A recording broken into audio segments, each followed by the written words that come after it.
औज़ुबिल्लाहिमिनश्शैतानिर्रजीम।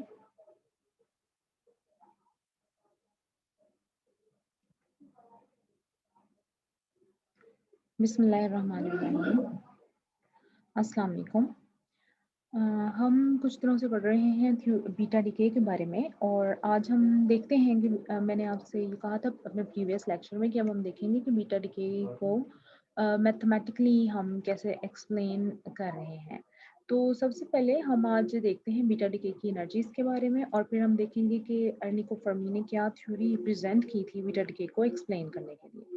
तो आमतौर पर जो डिके है ये इसमें एक फ्री न्यूट्रॉन जो है अम, जब डिके होता है तो इसकी हाफ लाइफ कुछ 10 मिनट के करीब होती है। तो न्यूट्रॉन कन्वर्ट हुआ प्रोटॉन में, साथ में से उसमें निकला इलेक्ट्रॉन और साथ में निकला एंटी न्यूट्रिनो। तो क्यू वैल्यू जो इस रिएक्शन की होगी that will be equal to the mass of the neutron minus mass of the proton minus mass of the electron minus mass of the antineutrino into c square। ये आपके पास इस reaction की Q value होगी। तो जो सम of kinetic energy है, अगर neutron at rest पे हो या एट एट डिके टाइम तो आप कैसे उसको रिप्रेजेंट कर सकते हैं? तो ये होगी आपके पास TP plus electron plus antineutrino की एनर्जी और जो प्रोटॉन की एनर्जी है वो कुछ 0.3 किलो इलेक्ट्रॉन वोल्ट है डिके प्रोसेस में। तो क्योंकि प्रोटॉन जो है वो रिकॉइल जब होता है इतनी कम एनर्जी से होता है तो हम इसको इग्नोर कर देते हैं। तो फिर हमारे पास जो ओरिजिनल डिके एनर्जी है वो शेयर होगी इलेक्ट्रॉन और एंटी न्यूट्रिनो में। न्यूट्रॉन में तो होगी नहीं क्योंकि न्यूट्रॉन तो खत्म हो चुका है ना, तो इसलिए इसमें एनर्जी अब शेयर नहीं हो रही। जो शेयर हो रही है वो इलेक्ट्रॉन में और न्यूट्रिनो में, एंटी न्यूट्रिनो में हो रही है। तो अब हम अस्यूम करते हैं कि जो इलेक्ट्रॉन है वो मैक्सिमम एनर्जी शेयर करता है क्योंकि it has continuous electron spectrum, इसका स्पेक्ट्रम कॉन्टिन्यूअस है। तो जो एनर्जी शेयर एंटी न्यूट्रिनो करता है उसको हम नेग्लेक्ट कर देते हैं, यानी कि टोटल की टोटल एनर्जी हम कह देते हैं कि इलेक्ट्रॉन शेयर कर रहा है। और अगर न्यूट्रिनो मैक्सिमम एनर्जी शेयर करता है तो फिर हम क्या करेंगे, हम इलेक्ट्रॉन की एनर्जी को निगलेक्ट कर देते हैं। तो हम कहते हैं सारी की सारी एनर्जी न्यूट्रिनो जो है वो कर रहा है शेयर। तो एक्सपेरिमेंटली जब मेजर किया गया तो जो maximum value kinetic energy of electron की आई वो 0.782 plus minus 0.013 mega electron volt के साथ थी। ये है अनसर्टेनिटी, कितना प्लस माइनस इस वैल्यू में हो सकता है। थ्योरेटिकल वैल्यू जो है हमारे पास वो ये है M N C square minus M P C square M E C square और M antineutrino C square, जो कि रेस्ट मास एनर्जीज है। न्यूट्रॉन की रेस्ट मास एनर्जी 939.5 है, प्रोटॉन की 938 है, इलेक्ट्रॉन की 0.51 है और न्यूट्रिनो की एंटी न्यूट्रिनो की एनर्जी हमें मालूम नहीं है। तो ये आपके पास आ जाती है 0.782 मेगा इलेक्ट्रॉन वोल्ट। यहाँ से हमें पता चलता है कि ये तो एक्सपेरिमेंटली हमने इलेक्ट्रॉन की मालूम की थी, तो इसका मतलब है कि जो आपके पास एंटी न्यूट्रिनो है उसकी एनर्जी उसका जो मैस है वो ज़ीरो है क्योंकि क्यू वैल्यू उसकी ज़ीरो आ रही है। और इसका मतलब फिर नेक्स्ट क्या होगा कि अगर उसका मैस ज़ीरो है तो it is moving with the speed of light. तो एंटी न्यूट्रिनो एक ऐसा पार्टिकल है which is moving at the speed of light. तो हमारे पास जो तीन तरह के फंडामेंटल डिके प्रोसेसेस हैं, पहला ये है जिसमें बीटा नेगेटिव डिके हो रहा है, यानी न्यूट्रॉन प्रोटॉन में कन्वर्ट हो रहा है, साथ में एक इलेक्ट्रॉन आ रहा है और साथ में एंटी न्यूट्रिनो। फिर बीटा पॉजिटिव डिके है, यानी एक प्रोटॉन न्यूट्रॉन में कन्वर्ट हो रहा है, साथ में एक पॉजिट्रॉन इमिशन हो रही है और न्यूट्रिनो की इमिशन हो रही है। थर्ड प्रोसेस इलेक्ट्रॉन कैप्चर था, यानी प्रोटॉन जो है वो एक नियर बाय शेल के इलेक्ट्रॉन को कैप्चर कर लेता है, न्यूट्रॉन बन जाता है और साथ में देता है एक न्यूट्रिनो। तो अल्फा डिके में आमतौर पर बाउंड स्टेट्स 2p2n जो हीलियम है वो एमिट होती है, लेकिन बीटा डिके में इलेक्ट्रॉन्स और न्यूट्रिनोज एमिट होते हैं। इलेक्ट्रॉन और न्यूट्रिनो जो है वो पहले मौजूद नहीं थे बल्कि आफ्टर द डिके प्रोसेस ये बने हैं। तो ये नए पार्टिकल्स जब बनते हैं तो उसमें कुछ ना कुछ इलेक्ट्रॉन और न्यूट्रिनो भी बन जाते हैं और इसलिए उनको हम रिलेटिविस्टिक वे में ही ट्रीट करेंगे। अब बीटा डिके किस तरह होता है या उसकी एनर्जीज का कैसे ताल्लुक है, ये हमें थ्योरी दी थी फर्मी ने एंटी न्यूट्रिनो और न्यूट्रिनो के कॉन्टेक्स्ट में। तो फर्मी थ्योरी को हम यहाँ पर टाइम डिपेंडेंट पर्टर्बेशन थ्योरी की मदद से समझने की कोशिश करते हैं। क्वांटम मैकेनिकल रिलेटिविस्टिक, क्योंकि आपके पास इलेक्ट्रॉन और न्यूट्रिनो का बिहेवियर है। दूसरा ये क्वांटम पार्टिकल्स हैं, क्वांटम मैकेनिकल पार्टिकल्स हैं, तो फिर हम इनके ऊपर जो अप्रोच भी अप्लाई करेंगे वो भी क्वांटम मैकेनिकल अप्रोच अप्लाई करेंगे, और वो होगी टाइम डिपेंडेंट पर्टर्बेशन थ्योरी, यानी टाइम के साथ साथ कुछ पर्टर्बेशन सिस्टम में पेश आई है और उसकी बेस पर हम देखेंगे। हम कंसीडर करते हैं कि जो सिस्टम है उसका जो इनिशियल वेव फंक्शन साई आई था, और अब जब इसमें कोई पर्टर्बेशन हुई है तो जो फाइनल वेव फंक्शन है वो साई एफ हो गया है।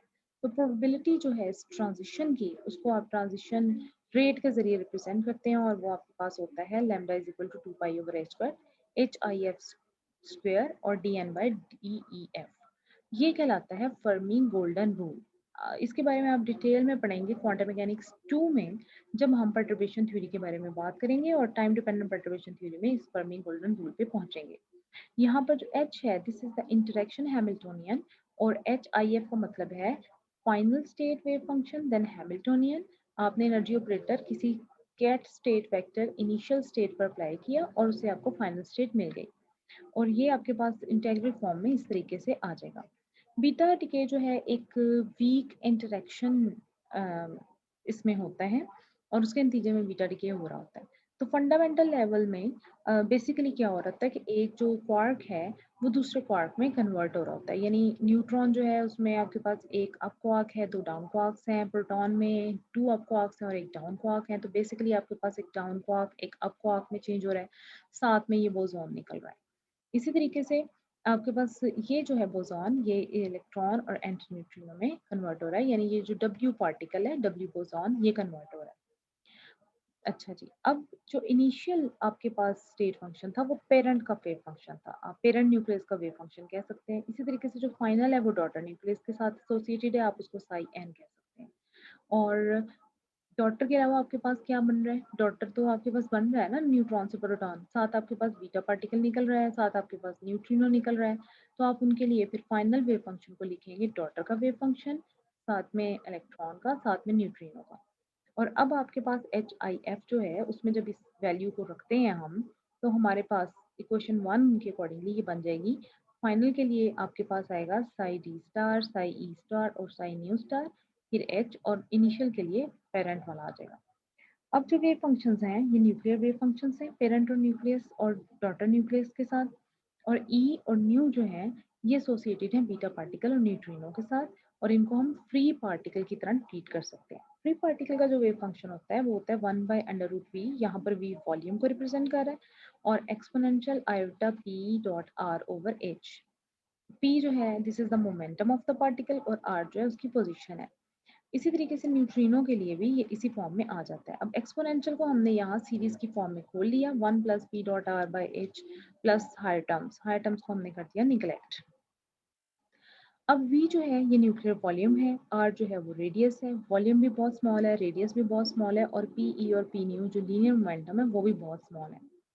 तो अब ये जो टर्म है p.r/h, ये तो बहुत स्मॉल होगी कि हम इसको जीरो भी ले सकते हैं। तो जब हम एक्सपोनेंशियल जीरो लेते हैं तो इस इज इक्वल टू 1, और 1/√v आ जाएगा। तो दोनों ही के लिए हम ये हैमिल्टोनियन वाली इक्वेशन में ये जो e और न्यू है इसके लिए 1/v आ जाएगा। तो 1/v psi D star h psi p डीटो आ जाता है। यहाँ पर हम इस पूरे फंक्शन को m आई एफ लिख देते हैं। एम आई एफ जो है this is called nuclear matrix element, ये मैट्रिक्स एलिमेंट है। यहाँ पर ये हमें बता रहा है कि ये जो न्यूक्लियर इंटरेक्शन है ये बहुत शॉर्ट रेंज इंटरेक्शन है, और इसमें जो wave functions nuclear wave functions है सिर्फ डॉटर और पेरेंट वाला, और इसमें इलेक्ट्रॉनिक वेव फंक्शंस मौजूद नहीं है। अब density of state at final energy हमें मालूम करनी है, क्योंकि बेसिकली हमें मालूम करनी है ये ट्रांजिशनल प्रोबेबिलिटी ना, तो इसके लिए हमने ये चीज़ मालूम कर ली, अब हमें ये चीज़ मालूम करनी है। जब हम ये वैल्यूज पुट कर लेंगे तो हमें ये प्रोबेबिलिटी इसकी मिल जाएगी। अच्छा जी, अब हमारे पास जो डेंसिटी ऑफ स्टेट होती है वो क्या होती है कि किसी खास एनर्जी में कितनी नंबर ऑफ किसी खास एनर्जी स्टेट में कितनी नंबर ऑफ स्टेट्स मौजूद हैं। तो number of states per unit energy is called the density of states. तो यहाँ पर ये जो dN/dEF है this is the density of state at final energy, और ये फर्मी गोल्डन रूल के तहत हम इसकी बात करेंगे। इसके ज़रिए हम एनर्जी डिस्ट्रीब्यूशन के बारे में बता सकते हैं कि उसकी शेप क्या है। तो ट्रांज़िशन जो है वो क्योंकि फाइनल स्टेट में हो रही है फ्रॉम इनिशियल स्टेट, तो फाइनल स्टेट में कुछ ना कुछ एनर्जी होगी EF। तो number of quantum states there correspond to the density of states, मतलब फाइनल एनर्जी में कितनी नंबर ऑफ क्वांटम स्टेट्स हैं वो आपको देगी density of the states. Beta particle और जो न्यूट्रिनो है उनको आप फ्री पार्टिकल की तरह कंसीडर कर सकते हैं न्यूक्लियर वॉल्यूम V में। तो it is the particle confined in a volume, तो ये एक वॉल्यूम में कन्फाइंड पार्टिकल्स है। तो हम डेंसिटी ऑफ स्टेट को इस किस्म के सिस्टम, अगर ये सिस्टम जो है one dimensional deep square well की फॉर्म में आप ले लें तो आप इसको कैसे लिख सकते हैं? अब क्योंकि आप ले रहे हैं एनर्जी और उसमें बहुत सारी क्वांटम स्टेट्स हैं, तो ये आपके पास ना एक वेल का बन जाता है। ये भी आप इंशाल्लाह ताला क्वांटम मैकेनिक्स में पढ़ेंगे। ये देखें जी, वेल वेल एक होता है क्वांटम में, आप लेते हैं वेल और उसमें होती हैं आपके पास मुख्तलिफ एनर्जी स्टेट्स। फिर आप कहते हैं कि इसमें जो इलेक्ट्रॉन और जो न्यूट्रिनो है इसमें किसी भी स्टेट में हो सकता है, इसको आप डीप स्क्वायर वेल कह सकते हैं। तो वन डायमेंशनल जब लेते हैं तो आपके पास जो डीप स्क्वायर वेल की एनर्जी की वैल्यू होती है ना वो E n square h square square pi square over 2 ml square होती है। और इसी तरीके से मोमेंटम जो है n h स्क्वायर पाई और l आता है। ये वैल्यूज जो हैं ये आप जब ये प्रॉब्लम सॉल्व करते हैं डीप स्क्वायर वेल का, तो उसके नतीजे में एनर्जी और मोमेंटम की वैल्यूज मिलती हैं हमें। अच्छा जी, ये हम करेंगे, ये भी हम क्वांटम मैकेनिक्स में इंशाल्लाह। तो यहाँ पर जो n है वो करस्पॉन्ड कर रहा है एक क्वांटम स्टेट को, और इसकी वैल्यू 1 2 3 4 कुछ भी हो सकती है। थ्री डायमेंशनल बॉक्स में ये जो लेंथ L है, अगर आपके पास यही रहती है तो आपके पास जो n की वैल्यू है वो n1 plus n2 plus n3 हो जाएगी। इसी तरीके से मोमेंटम में ये n1 plus n2 plus n3 हो जाएगी। तो हर जो क्वांटम स्टेट है वो एक सेट को, तीन इंटीजर्स के एक सेट को रिप्रेजेंट करती है। तो hence any one of these integers going to one unit will give one more quantum state. तो जब इनका एक यूनिट और बढ़ जाता है तो ये एक और क्वांटम स्टेट दे देगी। तो जब हम इन स्टेट्स को काउंट करेंगे तो पहले हमें first you have some energy E and corresponding momentum. अगर आपके पास एनर्जी और मोमेंटम मौजूद है तो ही आप इसको काउंट कर सकते हैं इन स्टेट्स को।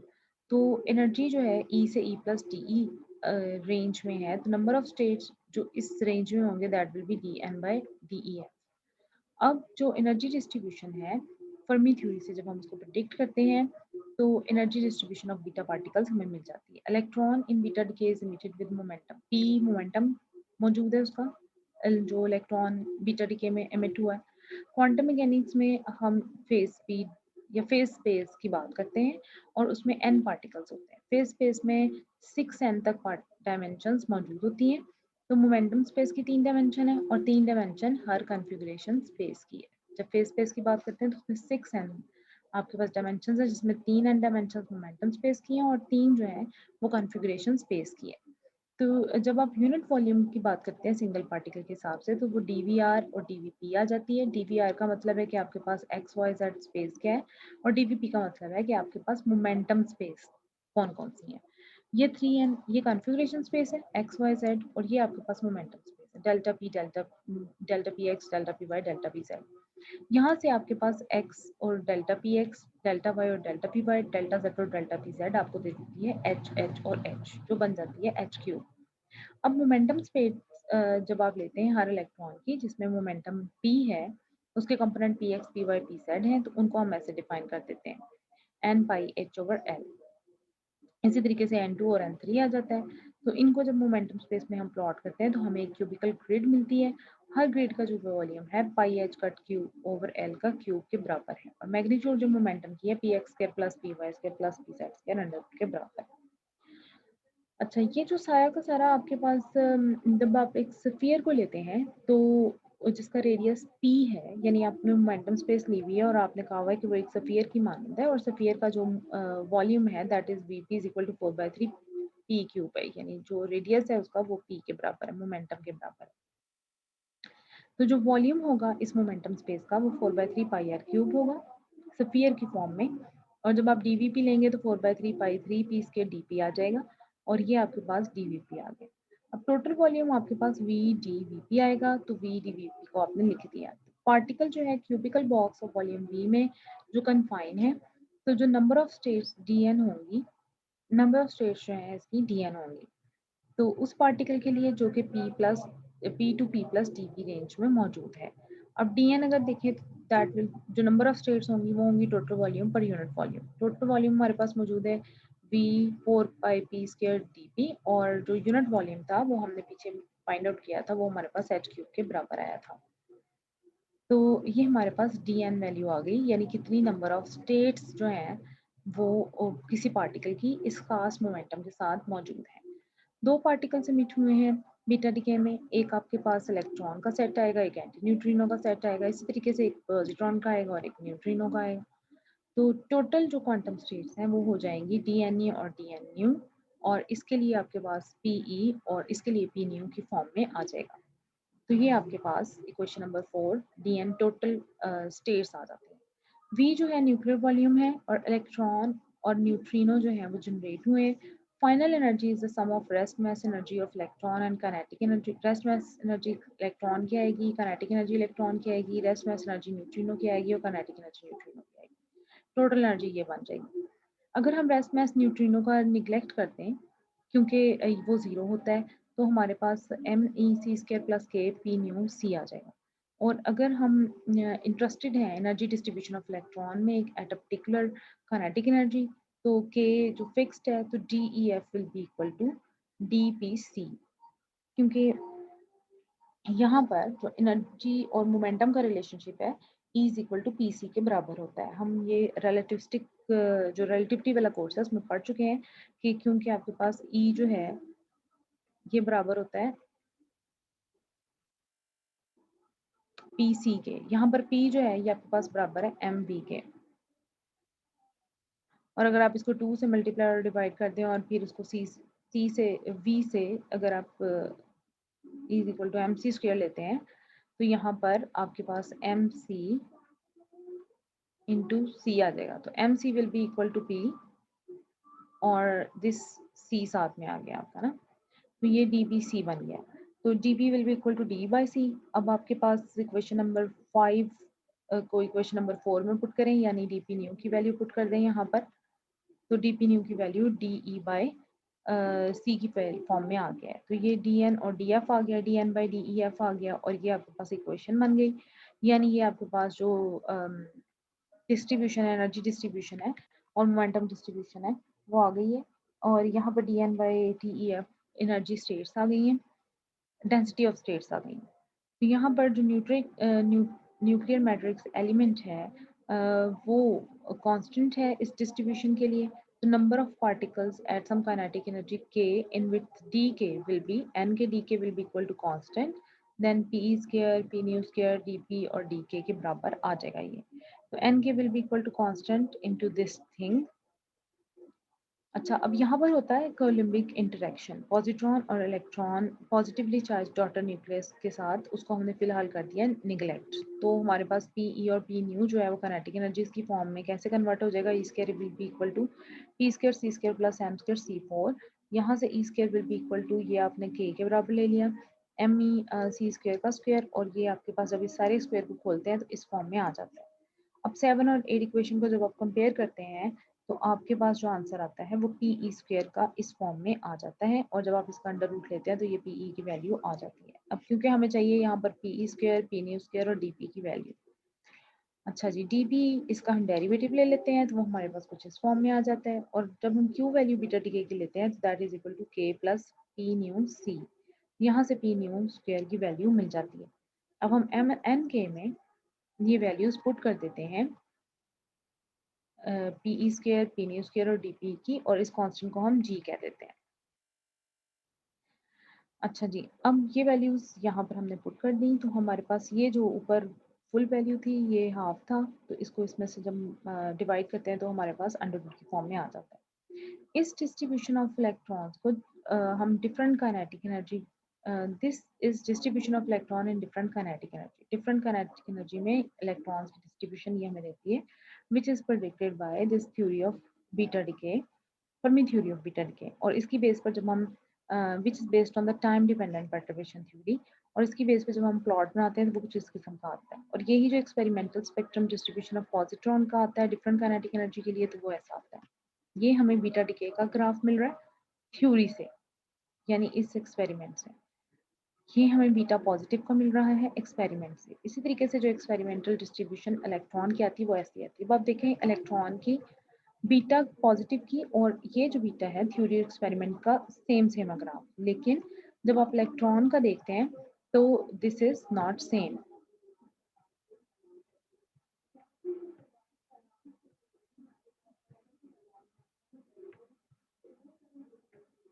तो फिर हमें क्या करना पड़ेगा, इसका मतलब है कि इसमें कुछ ना कुछ इशू है इस थ्योरी में, जिसकी वजह से हमें पॉजिटिव और नेगेटिव के एक जैसे ग्राफ्स नहीं मिल रहे। तो इसमें कुछ मॉडिफिकेशन करनी पड़ेगी। वो मॉडिफिकेशन जो फर्मी थ्योरी की है वो हमें ये बताती है कि जो हमने पहले फर्मी थ्योरी पेश की है ना, उसमें हमने इलेक्ट्रॉन और पॉजिट्रॉन में कोई डिस्टिंक्शन नहीं की। हमने ये नहीं कहा हमने जो भी रिलेशनशिप डिराइव किया वो दोनों के लिए सेम कर दिया, और जो दोनों की काइनेटिक एनर्जी थी फर्मी थ्योरी से वो सेम ही हमने निकाल दी। तो इसी वजह से जो कर्व्स हैं बेसिकली बीटा माइनस और बीटा पॉजिटिव के, वो हमने कहा कि जी वो भी एक ही है। लेकिन ये डिफ्रेंसिएशन इसमें होनी है क्योंकि इलेक्ट्रॉन और पॉजिट्रॉन जो हैं वो दोनों के दोनों डिफरेंट आपके पास चार्ज पार्टिकल है। पॉजिट्रॉन पॉजिटिवली चार्ज पार्टिकल है, इलेक्ट्रॉन नेगेटिवली चार्ज पार्टिकल है। तो फिर ये हुआ है कि आपके पास जो पेरेंट न्यूक्लियस के अंदर ही वो क्रिएट होते हैं। जब वो क्रिएट होते हैं तो फिर उसमें कोलम्बिक इंटरेक्शन भी आता है। अभी अगर आपको याद हो तो हमने पहले जब ये ग्राफ्स बनाए और ये इंटरेक्शन की बात की है फर्मी थ्योरी से, हमने ये बात की थी कि हम कूलम इंटरेक्शन को निगलेक्ट कर रहे हैं, लेकिन हम ओरिजिनली इसको निगलेक्ट नहीं कर सकते हैं। इसलिए क्योंकि एक पॉजिटिवली चार्ज एक नेगेटिवली चार्ज है, पेरेंट न्यूक्लियस के अंदर बन रहे हैं वो, और कूलम रिपल्शन या कूलम अट्रैक्शन वहाँ ज़रूर होगी। तो फिर कूलम जो इफेक्ट है उसको भी हम कंसीडर करते हैं, और जब हम उसको कंसीडर करते हैं तो हमारे पास जो वेव फंक्शन है वो भी मॉडिफाई हो जाएगा। और ये जो वेव फंक्शन है ये हमारे पास, इसको हम मल्टीप्लाई कर देंगे और must be multiplied with Fermi factor और फर्मी फंक्शन के साथ, which is dependent upon z of the daughter nucleus and kinetic energy. तो ये फर्मी फंक्शन हमारे पास इस फॉर्म में आ जाएगा जिसमें 2 पाई ईटा ओवर 1 माइनस एक्सपोनेंशियल माइनस 2 पाई ईटा आएगा। ईटा जो है वो z square over 4 pi epsilon not h का v के बराबर है। v जो है इलेक्ट्रॉन पॉजिट्रॉन की स्पीड है। पॉजिटिव साइन हम बीटा नेगेटिव डिके के साथ डालेंगे और नेगेटिव साइन हम पॉजिटिव बीटा डिके के साथ इसमें ऐड करेंगे। अच्छा जी, ये जो पॉजिटिव और नेगेटिव है, ये पॉजिटिव होगा जब आप बीटा नेगेटिव डिके की बात करेंगे, और नेगेटिव होगा जब आप बीटा पॉजिटिव डिके की बात करेंगे, पॉजिट्रॉन की बात करेंगे। क्योंकि ज़ाहिर है पॉजिट्रॉन में और प्रोटॉन में रिपल्शन होगी, और जब इलेक्ट्रॉन होगा तो अट्रैक्शन होगी। अट्रैक्शन की वजह से फिर आपके पास साइन आएगा पॉजिटिव का, और रिपल्शन की वजह से आएगा नेगेटिव का। अब जो number of particles kinetic energy के में आपने देखे थे वो अब किस तरह चेंज हो जाएंगे, आपने ये फंक्शन भी यहाँ डाल दिया। अब जो कूलम इंटरेक्शन इफेक्ट आएगा तो ये सिर्फ low energy part of beta spectrum के लिए आएगा। तो नॉन रिलेटिविस्टिक कैलकुलेशंस जो हैं वो हम जब यहाँ करते हैं तो जो एक अप्रोक्सीमेशन है ये फिर काम करती है बहुत अच्छे तरीके से। और ये जो शेप है बीटा नेगेटिव और बीटा पॉजिटिव की, वो कूलम करेक्शन टर्म के बाद एक्सपेरिमेंटल शेप के साथ मैच कर जाती है। फर्मी थ्योरी जो है वो एक्सप्लेन करती है बीटा डिके को इस तरीके से। और अब आपके पास कूलम इंटरेक्शन जो है उसको फिर आप लिख सकते हैं इस फॉर्म में। यहाँ पर ये जो N P divided by P square F जो है this is directly proportional to momentum of the neutrino, and this is directly proportional to q minus k। and the plot जो है k और इसके दरमियान में वो एक स्ट्रेट लाइन आता है और उसको आप फर्मी थ्योरी प्लॉट कहते हैं। तो ये हमारे पास बीटा डीके की थ्योरी थी जिसमें हमने देखा कि कौन कौन सी मॉडिफिकेशंस आई और किस तरीके से हमने इसको पर्टर्बेशन थ्योरी के जरिए एक्सप्लेन किया, और कैसे इसमें न्यूट्रिनो जो है ना उसका भी होना ज़रूरी साबित होता है। और इन दिस वे आप के पास बीटा डीके जो है it is not that much simple, ये एक वीक इंटरेक्शन के नतीजे में हो रहा होता है, इसलिए फिर हम इसमें पर्टर्बेशन थ्योरी की हेल्प से इसको एक्सप्लेन करते हैं।